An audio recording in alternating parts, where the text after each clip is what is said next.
예, 안녕하세요. 테스트 강의 두 번째 시간입니다.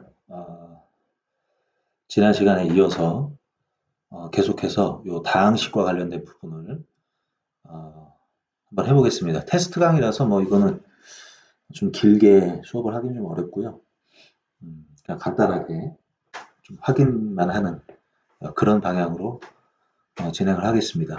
자, 오늘은 이제 지난 시간에 얘기했듯이 점점 좀 강의를 하는데 좀 하드웨어적인 부분을 좀 보강을 하겠다. 이런 말씀을 드렸었는데요. 그래서 펜마우스를 좀 구입을 했습니다. 거금을 주고 펜마우스를 구입을 했는데 이게 그렇게 생각보다 이렇게 잘 되진 않는 것 같아요. 예, 생각보다는 잘 안 되는 것 같은데 그래도 이제 뭐 없는 것보다는 좀 수업하기가 수월하니까 이 펜마우스를 이용해서 한번 해보도록 하겠습니다. 그래서 이제 지난 시간에 이제 우리가 다항식이라고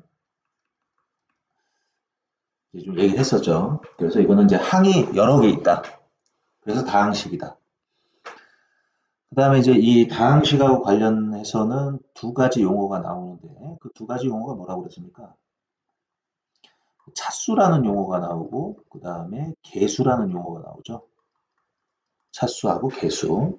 그래서 차수는 이제 문자의 개수를 얘기하고 개수는 그 숫자, 곱해진 숫자를 얘기를 하죠. 곱해진 수. 그래서 이제 뭐 예를 들면 뭐 x제곱 플러스 뭐 4x 플러스 1이다. 자, 그러면 이제 우리가 요거를 다항식이라고 하죠. 이걸 다항식이라고 얘기하고 그 다음에 이 각각의 자, 이 각각의 요 x제곱 4x1 요런 것들을 이제 우리가 항이라고 얘기를 해요. 항. 물론 이제 이 x제곱이라는 거를 독립적으로 이제 하나의 식으로 생각을 한다면 그거는 이제 단항식이라고 부르기도 하겠죠. 뭐 구분만 할 수 있으면 됩니다. 그래서 이건 항이다. 얘들은 x제곱 4x1은 전부 다 항이다. 근데 이 항이 그냥 항이라고 하면은 좀 헷갈리니까 그냥 이것도 항이고 저것도 항이면 헷갈리니까 우리가 이름을 부를 때 자, 얘는 이제 뭐라고 부른다고 그랬어요? 얘는 2차항이라고 부른다. 2차항. 그쵸, 2차항. 그다음에 얘는 이제 뭐라고 부르냐면 1차항이라고 부르겠죠. 1차항. 제가 숫자로 썼습니다. 그다음에 이제 얘는 상수항 이렇게 부르죠.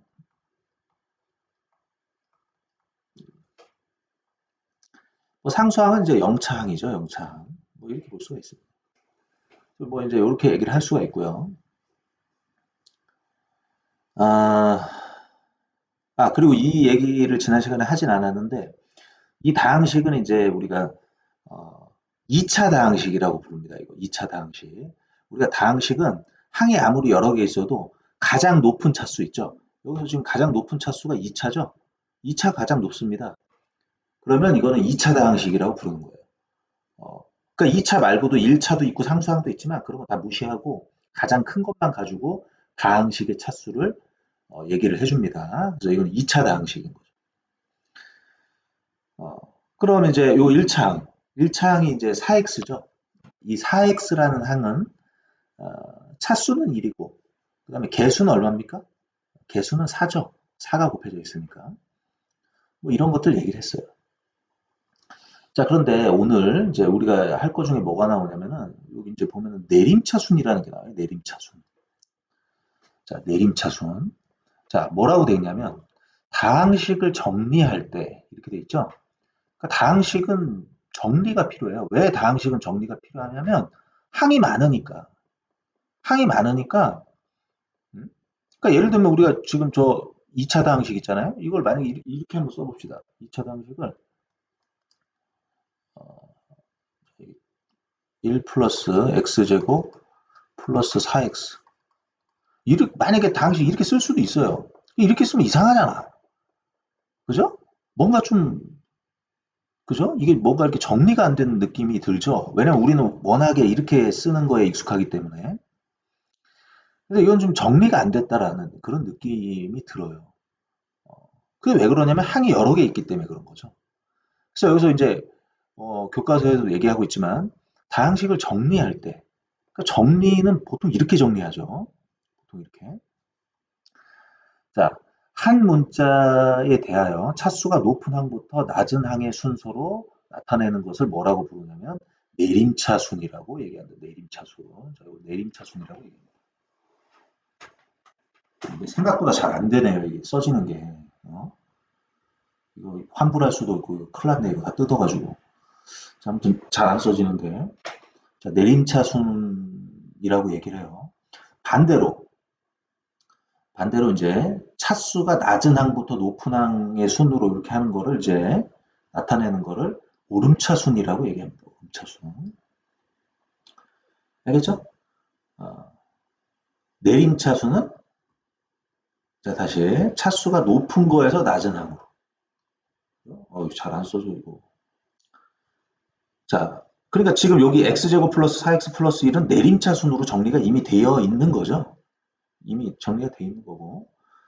어, 오름차순으로 하면 이제 차수가 올라가야 되는 거니까 낮은 거에서부터 올라가야 되는 거니까 1 플러스 4x 플러스 x제곱 뭐 이런 식으로 쓰면 되겠죠. 이게 오름차순으로 나타나는 거예요. 알겠죠? 그럼 거기 이제 밑에 뭐 스스로 확인하기 이렇게 돼 있는데 어, 지금 이게 뒤죽박죽 이게 섞여져 있잖아요. 그죠? 그럼 이제 요거를 뭐 내림차순으로 정리할 수도 있고 뭐 오름차순으로 정리할 수도 있고 정리를 할 수가 있는 겁니다. 근데 이제 그거를 얘기하기 전에 자, 이거 봐봐요. 아, 자, 우리가 자, x제곱 플러스 xy 플러스 x 플러스 1이다. 만약 이런 다항식이 있다. 그러면 이거는 차수가 얼마일까요? 이건 차수. 자, 얘는 차수가 얼마야? x제곱. 차수가. 얘는 2죠, 차수가. 자, 요 xy는 차수가 얼마일까요? 2인가요? 1인가요? 이건 차수가 2예요, 1이에요? 자, 요거 약간 헷갈리는 사람들이 있는데. 자, 지금 이제 이거 같은 경우는 우리가 차수 같은 경우는 이제 뭐라고 그랬습니까? 차수는. 차수는 자, 문자가 곱해진 개수죠. 자, 문자가 곱해진 개수가 차수예요. 그럼 이거 지금 문자가 몇 개 곱해져 있습니까? 문자 두 개 곱해져 있잖아. x 하나, y 하나. 이거 차수가 2예요. 알겠습니까? 그러면 내가 이제까지 알던 거랑 다른데? 뭐 이렇게 생각하는 사람이 있어요.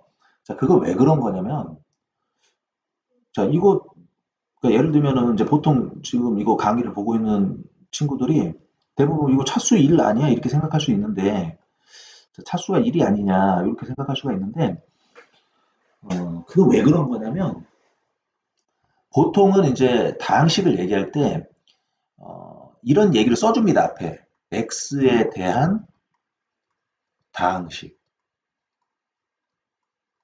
그러니까 만약에 이런 식으로 x에 대한 다항식이다 이런 멘트가 나오면 이거는 x만 문자로 보는 거예요.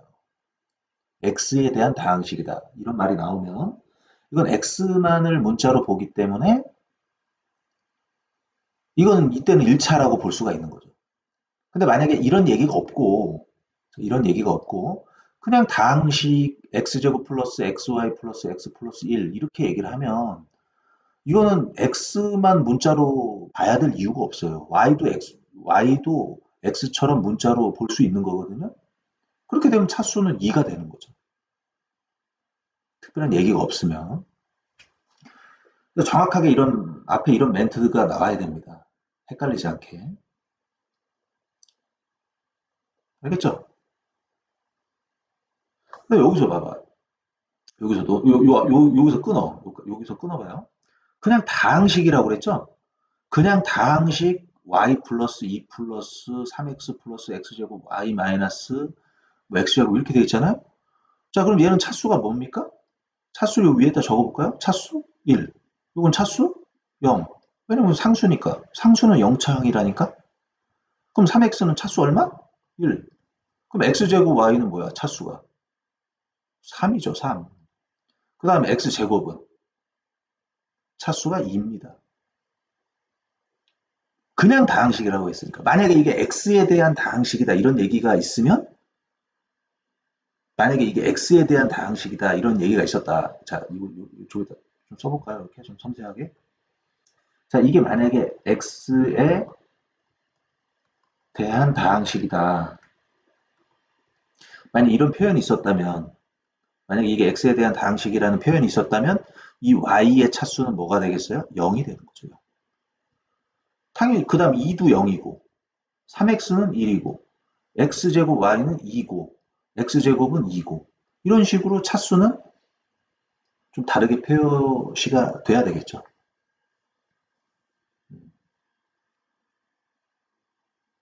자, 무슨 얘기인지 알겠습니까? 자, 그런데 근데 이제 이거를 이제 이런 다항식이 있는데 이 다항식을 x에 대해서 정리하라는 거야. x를 기준으로 해서 내림차순으로. 그럼 x를 기준으로 해서 내림차순으로 하라는 거는 y를 상수로 보라는 거지. 그러니까 이걸 내림차순으로 하면 높은 거에서 이렇게 내려가야 되잖아요. 근데 이거는 x를 기준으로 하는 거예요. x를. 그러니까 당연히 x제곱부터 나와야 되는 거죠. x제곱이 가장 높은 거니까. 근데 이제 x제곱이 여기도 있고 여기도 있으니까 두 군데 있으니까 이걸 x제곱을 묶어서 이렇게 만들어 놓은 거예요. 그 다음 4x 쓰고 그 다음 나머지 쓴 거죠. 그 오름차순으로 하면 어떻게 돼요? 오름차순으로 하면 반대로 쓰면 되죠. 여기 뭐라고 쓰면 돼요? y 플러스 2 쓰면 되겠죠. 그다음 3x, 그다음 여기는 y 마이너스 1 이렇게 쓰면 되겠네요. 알겠습니까? 자, 일단 테스트 강의 두 번째 시간 이만큼만 합시다. 또 너무 길면은 여러분들 지루하니까. 아까 유튜브 저 보니까 구독자가 6명이 됐더라고요.